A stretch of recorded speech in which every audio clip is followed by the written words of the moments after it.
Tired of the old world, hungry for freedom.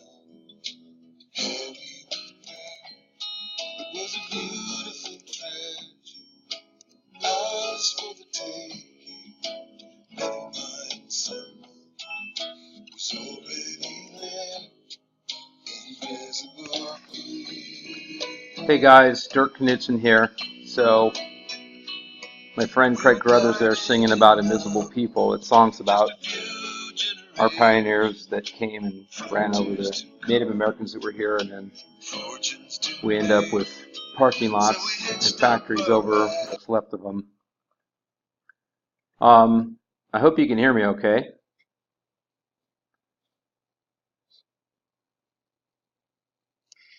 Okay, so yeah, we're all kind of talking about the Methodist Meeting House these days because it's been coming up more and more and more.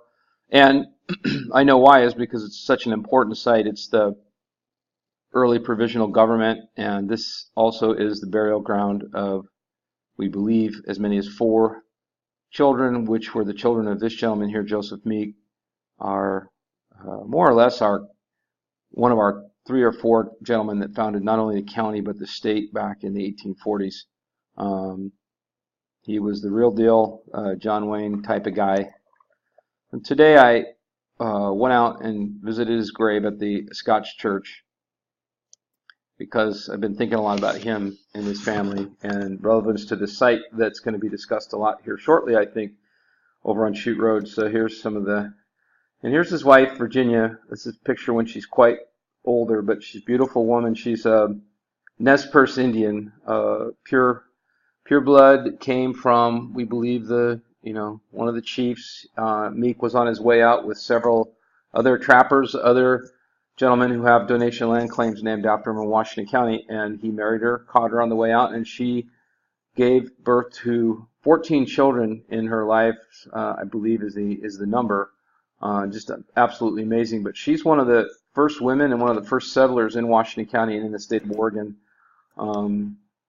Joe was at Champoeg Park on May 2nd, 1843, so he was recognized as sort of being one of the guys that made our great state of Oregon happen. And those that know that he stood up and called for the question. There was a lot of debate, and he just was one of those men of action that wasn't going to have a lot of talk after a certain point, and he jumped up and basically made everybody vote. We became a state, and away we go. So here is a gravestone of some of the Meek children that are being remembered out at the Scotch Church. They lost a lot of kids, and here's Jenny Meek Newland, daughter of Joseph and Virginia Meek. She grew up here in Washington County. Look what a beautiful woman this is, and obviously comes from a strong Native American bloodline. Here's a sketch of her later in her life, and she went back to Idaho with the Nez Perce, and we are tracking some of her information to try to get more information about her family. Here's Joe basically calling the question, a sketch from Champoeg Park from 1843.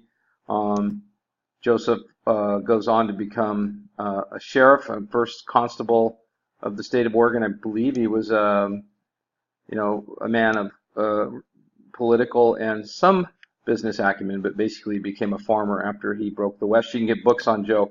And the reason I bring him up, and we talked about those children just for a few minutes, is that he is so important to our community, and the children that aren't buried here with he in Virginia at the Scotch Church are certainly where some of them, 4 of them, were buried at the site we're going to talk about here right now. Here's the Meek Maples. These are a Washington County cultural resource. These are on Meek Road on the way from the Scotch Church to the site we're going to be talking about. The Methodist Meeting House site is on the cultural resource inventory, and it has been since the perhaps the 70s, but the official inventory wasn't done until the 1980s, and Judy Goldman of the Hillsboro Landmark Advisory Committee, along with Debbie Raber and others, spent a copious amount of time working on this. So my involvement with this has been over my lifetime hearing about it. I've gotten more and more involved, and Mr. Haig here was a family friend. He went to college with my dad, and he's getting towards the end of his life, but he recently called me and Judy Goldman about some digging across from his home on the New Star Boulevard off of Evergreen. I have a copy of this. Anyone that wants it should read this. This is the quintessential piece on the Methodist Meeting House, done in 2006 by Ray Hagg, the resident there at the Chute Home, which is also on the Cultural Resource Inventory. In his writing, he confirms and documents through sources that are documented that in 1854, infant child of Joe Meek dies. 1858, Hiram Meek dies, child of Joe Meek. He was buried at the Meeting House grounds. 1858, Dallas Meek, child of Joe Meek, dies, buried at Meeting House grounds. 1860, William H. Meek. So here's three boys of the great Joe Meek, and Virginia Meek are gone, and all at the Meeting House grounds. And then Josephine Meek died in 1860. So you have, boy, a lot of death. 1, 2, 3, 4. 5 Meek children died between 1854 and 1860. 4 of them buried at the Meeting House grounds. Here is a really powerful testimony from Mrs. Elizabeth Constable Chute. And this would be the daughter of the constables. And she's giving testimony here. The constables were divorced. They were the people who settled the donation land claim and settled the land there before it was a donation land claim, right along Chute Road to Meek Road to Evergreen to now the new Star Boulevard. I'll show you a map here in a moment, but this testimony was come across by a number of people, including Ray Hagg, and she says in 1925, towards the end of her life, that there's a log meeting house built on my mother's half of the donation land claim. It was located a quarter of a mile west of the east line of said claim and a quarter of a mile north of the south line. Now, we've triangulated those here in the last few days and have come up with some strong testimony about where that would be. Meetings would be held there, sometimes in the homes. There was a graveyard started near this log meeting house. My father's brother was buried there, but was later moved to the West Union graveyard. Some other graves were located there also. This old log meeting house stood there until it rotted down, and some of the logs were to be found there about 20 or 25 years ago with moss on them. Reverend J.L. Griffin also preached there in the early days. He was a congressional preacher. He came to Tuolumne Valley in 1843. So the meeting house is also well documented here by the great Lester C. Newberry in 1985. He was a school principal at Newberry, grade school in Hillsboro. And he talks about the early Methodist records that he went through indicated there was a Methodist camp meeting and is of particular interest to the Methodist people. It began July 12, 1843. 16 people were present on the first day, and Jason Lee preached to them. He goes on to talk about 60 people following that, and then you enter into a period of the Methodists setting up a meeting house on property they did not own, but it was the Constable claim, where Lizzie Constable was just giving testimony to how the Methodists had set this up. Now, this would become a regional site for government. It's not near it's very near the Five Oaks, which were considered to be the first place that meetings took place in Washington County. But this church and meeting site would be used for Baptist ceremonies, for other religious groups who didn't have churches yet. And these are the people that came over to the Oregon Territory on the Oregon Trail. You can count the names based on who actually was on that initial push out west here.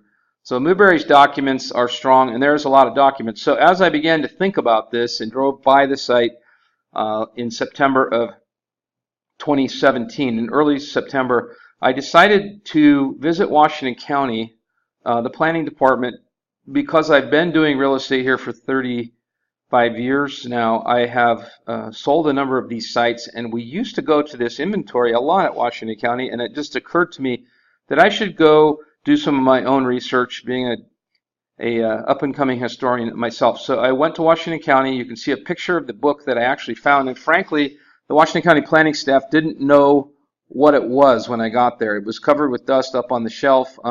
But these are this 89 document is the result of the work that was done by a citizens task force, and they were guided by historians from SHPO and other historical groups. And then these properties, numbering over 200 in Washington County, were then debated, gone through, and the landowners were given a chance to exempt out. Many of them did. So I entered here the original document in my hands, as you see, on September 13th. I located under Section 3 the Methodist Meeting House, and I found there where my pinky is, 3.60. I then turned to that document and was able to find this document that you see here. I'm going to try to zoom here. Not something I'm really good at, but so I'll give you all a copy of this document. So I took a copy of this at this visit on September 13th, 12th or 13th. Now this document indicates that the Methodist Meeting House was located at Township 1 North, Range 2 West, Section 21, Tax Lot 2800. The present owner in the 1980s was Leo J. Dunn. He has an address in California. It was on the Richard Constable donation land claim. This is the original document as noted in the corner that the commission agreed to, and this sits today in the year 2017 in the book, which was originally put in after many hearings. I found the signature of every Washington County commissioner and the members of the state committee. This was a Goal 5 LCDC requirement at that time that all counties identify the inventory of historical sites under Goal 5, which has to do with preservation of natural resources. So Washington County finished this. I was actually around when this work was being done, and I remember this work being done. This gives a nice description of why this site is historical. These are the sites that in Washington County and the cities, respectively, the governments are supposed to be protecting and sort of overseeing. So when development action comes up, you don't have to worry about these things just disappearing. Now, I took this information and I left the county. Here's the page 2 from that document. This is all documented by me and others that were there, as well as photographs I took to verify that I did obtain this from the county. The pictures included in Mooberry's book show a picture of the Chute House here, which is now the Hague home there, right on Star Boulevard. This was prior to additions, and then the Methodist Meeting House is reputed to have been between these woods and about where this photo was taken from. So there's been debate about whether it was in the woods or was in the field. We'll talk about that in a minute, but this is all part of that original document. And then here's a sketch from the Washington County Resource Inventory. Same type of picture, standing on the road. That time it was a gravel road, looking north. Got a stand of timber, which is right across from the Chute House here. And then there are some notes, heavy brush, some tall cedars. Vicinity of the meeting house was here, sort of close to 253rd Avenue, and it shows the direction of north being up. This is all consistent with what makes sense here. Now, I asked Washington County to please pull their maps, which over time I became used to, and this goes back to before computers, when I was a very young guy in real estate.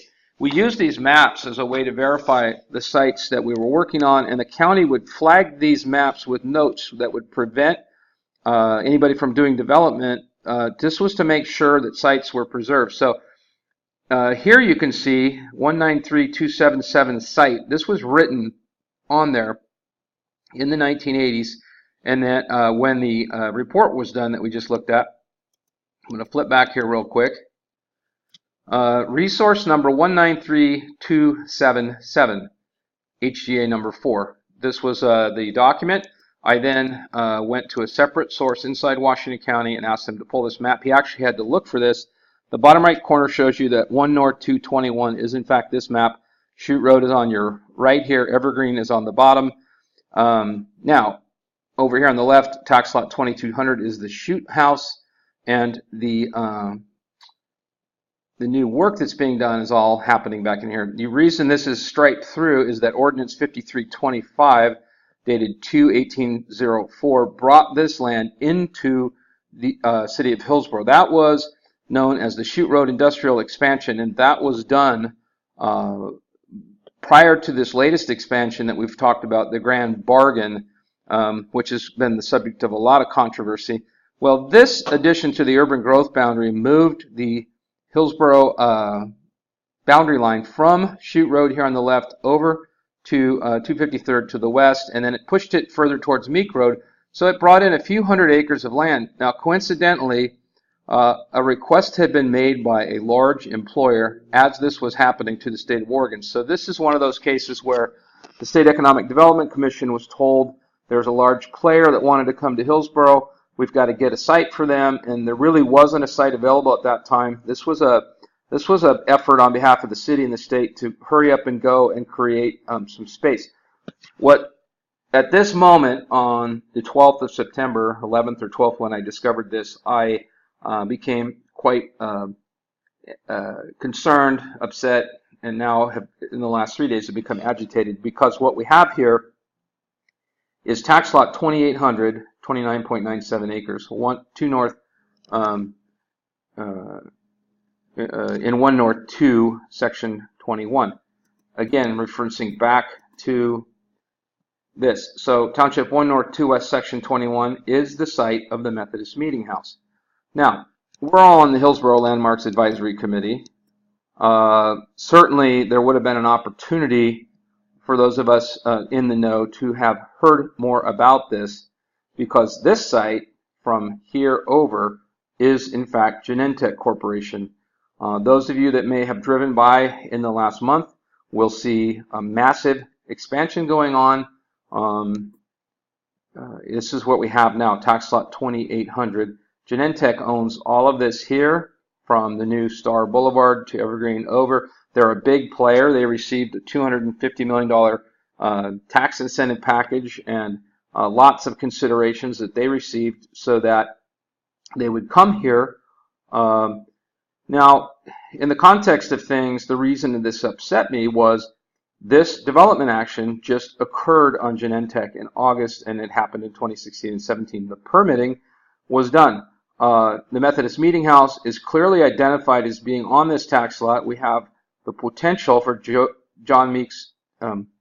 Joseph Meeks' children to be buried here on this site. The discussion that's been had about the Meeks children in the Methodist Meeting House has been about the right-of-way here in Star Boulevard, which was widened, and some of the work along Huffman here that was being done, as well as a sewer line that I believe was extended through here. So it's been in the news recently, the Methodist Meeting House was, and there's been a lot of some heartache and some hard feelings between members of the community and the city. So let's step back for a minute.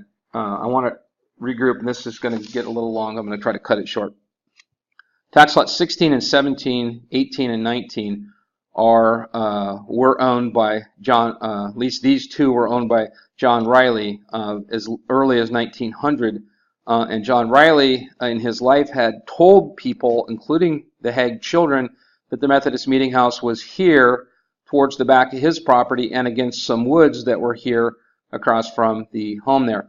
So the immediate concern that we must have is that we have ongoing grading happening on tax lot 2800, clearly identified by Washington County and the task force that was given the job of doing that work, that should have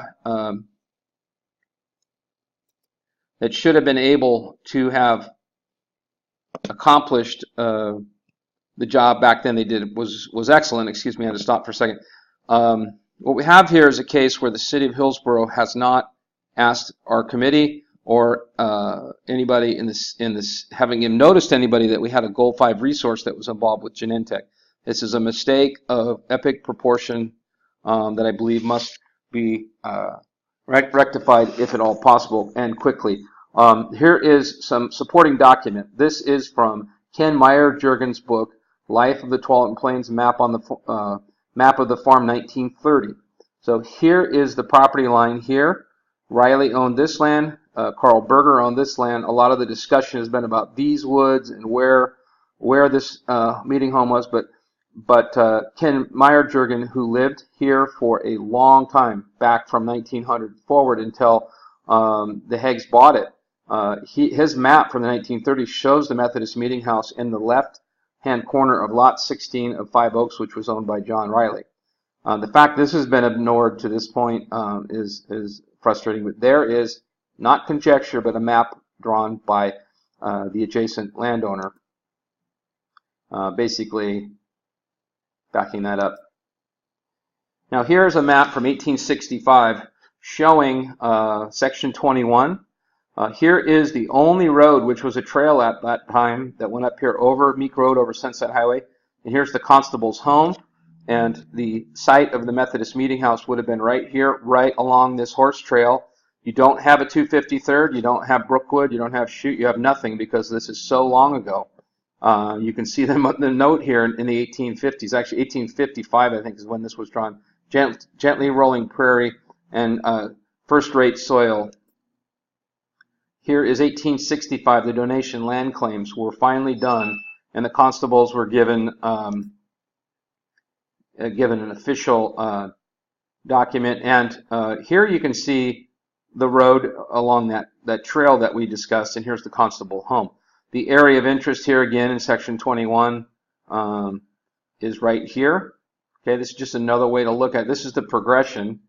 Here's 1909, the county map, or the BLM map, showing that John Riley owned these two, and then Engagore Stream and her family owned all of the land around it, and William Meyer Jurgen, who we just talked about, owned the Chute, the property here, which is where the Chute house was built. So we're talking again about this corner here of 1617. Here is the great historian Mr. Benson. This is his map from 1965, but using the best sources available. He identifies the Methodist meeting house as being right here off of what was 253rd. It was a dead end. Shows it as being the constable claim, and that puts it very close to where Mr. Meyer Jurgen identified it, and it also very close to where Mrs. Constable, Elizabeth Constable, testified, a quarter of a mile west and a quarter of a mile north of the property lines. These were the property lines. That puts the meeting house here more in the middle of the property, but all the evidence points to the fact that it is there. Here's just a close-up look. Here's about where the Chute house is, Methodist meeting house. This again is Benson's map. Now here is a current map that I took and used a measuring device to measure where Mrs. Constable was trying to tell people it was. That puts it right here off of Star Boulevard, and not quite far as that puts it in the middle of the property. The Chute home is actually right here. So this puts it further south, which is very disconcerting because that area is being graded as we speak here in September 2017. Now, here is a copy of the document again that I obtained from another source beyond the county. This again showing that Leo Dunn owned it, and it's on tax lot 2800. So what we know now is here is the property line of the constable property in red. The donation land claim section lines are actually here in blue. The two kind of offset each other. But what all of my notes and research indicate is that yes, in fact, it could be on the Berger property and along this property line, but it more than likely the meeting house itself would be here in this area, which today remains undisturbed somewhat. There's still an opportunity here, and here's the location of the old trail. Just kind of confirms everything that was said. And a lot of historians have worked on this, so it's not like you know, I'm no expert, but I'm able to look at this and see it for what it is. On this map shot in 2012, there seems to be some dark lines here and what look like old posts almost, because these posts would have been logs that would be rotted, but these organic green lines and stuff are of concern.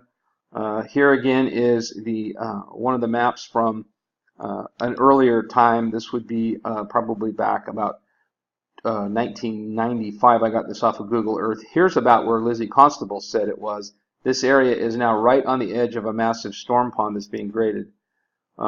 This indicates that Genentech Corp got the property for $6.6 million in 2006, and they in fact bought it from Leo Dunn. They actually paid $19.3 because they bought multiple lots. I just am covering my work here.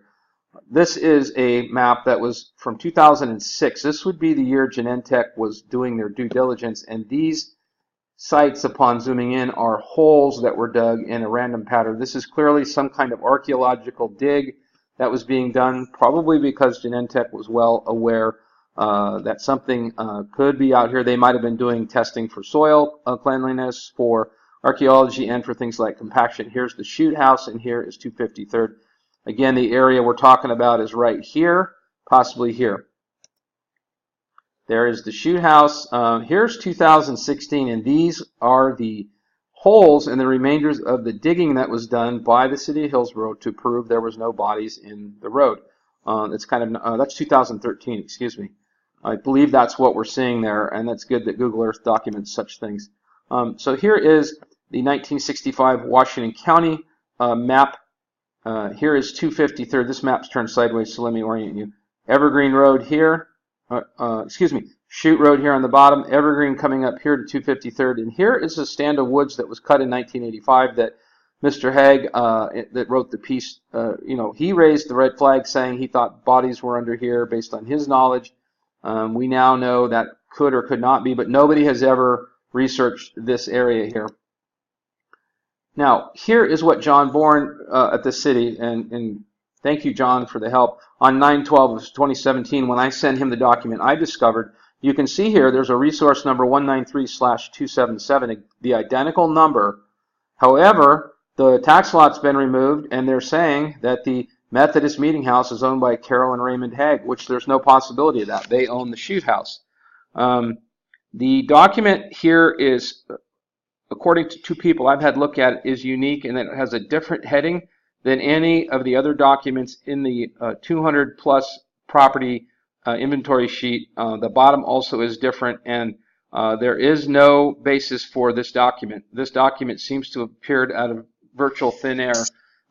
It certainly wouldn't be something you would use because it's saying that Carol and Raymond Haig own the Methodist meeting site. This should have also raised a major cautionary flag for any a planner, perhaps not, but any of these multiple historians and archaeology firms that have worked on this should have known better than this, and this is another copy of it here.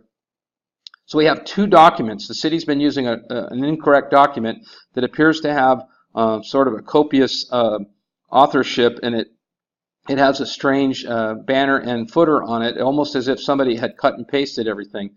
Now here's just a document about Genentech buying the property for $19.9 million. There's a lot written about Genentech and how important they are to Oregon and all of that.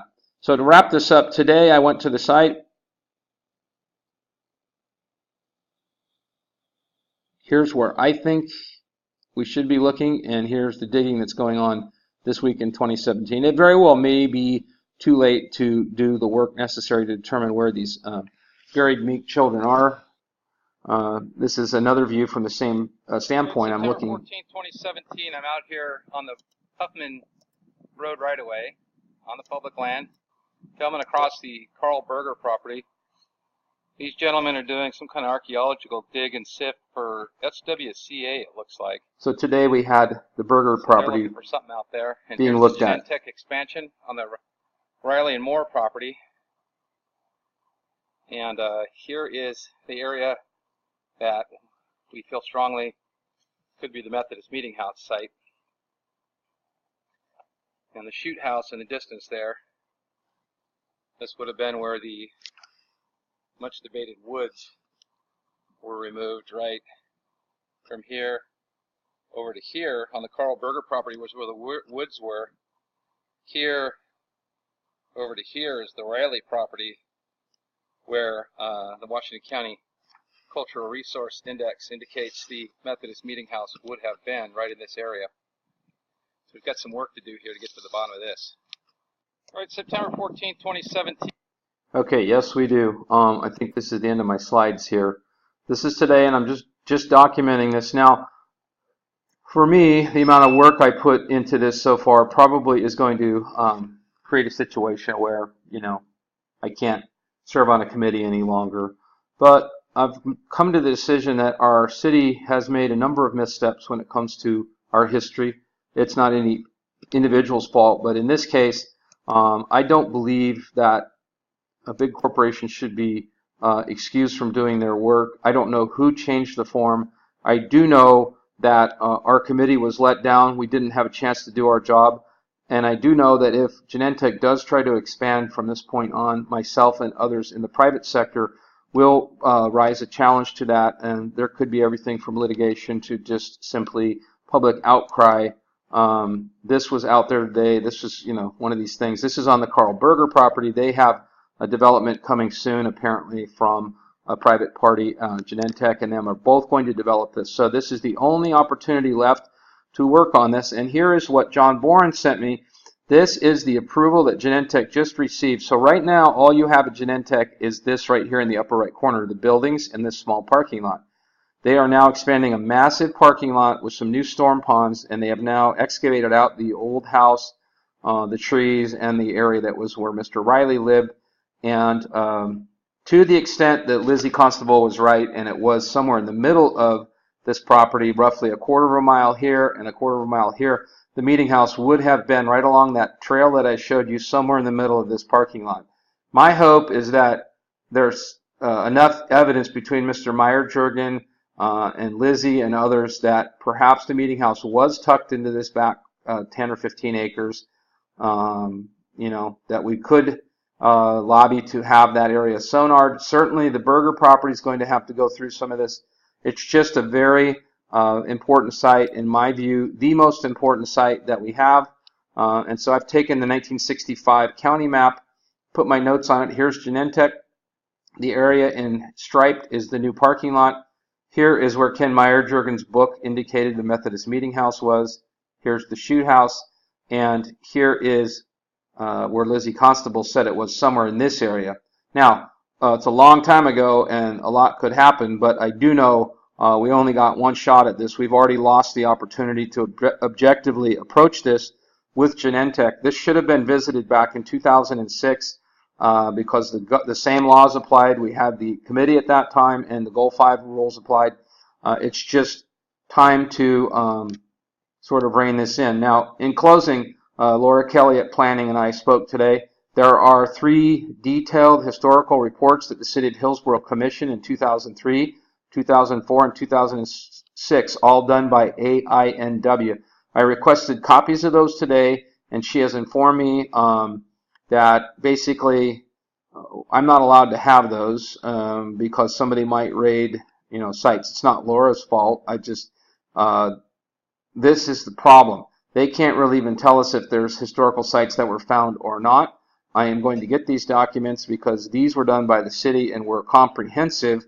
And when I get them, if I can't get them, I will hire an archaeologist to obtain them, who will then advise me whether anything was found. It's almost as if history is being denied from coming forward. And given Mr. Meeks' family and everything they've been through, and how important they are, gosh, I just have to say to this gentleman here, Mr. Joe Meek, we're going to try to look into this for you, keep your memory alive and your family's memory alive, and I hope that helps all of you understand if I do walk away from the committee, it's because we're just not being given the information and a chance to do our job. And so I will be in the private sector working on this. Don't be surprised to see controversy over this. I hope there's not litigation. I don't intend to file any, but I do intend to hold our city, our county, and our state government accountable, and I'm certainly going to hold big companies like Genentech and the Majestic Development Group, who's buying the Carl Berger property, accountable. So thank you all for your time, and I hope you learned a few things by way of this document.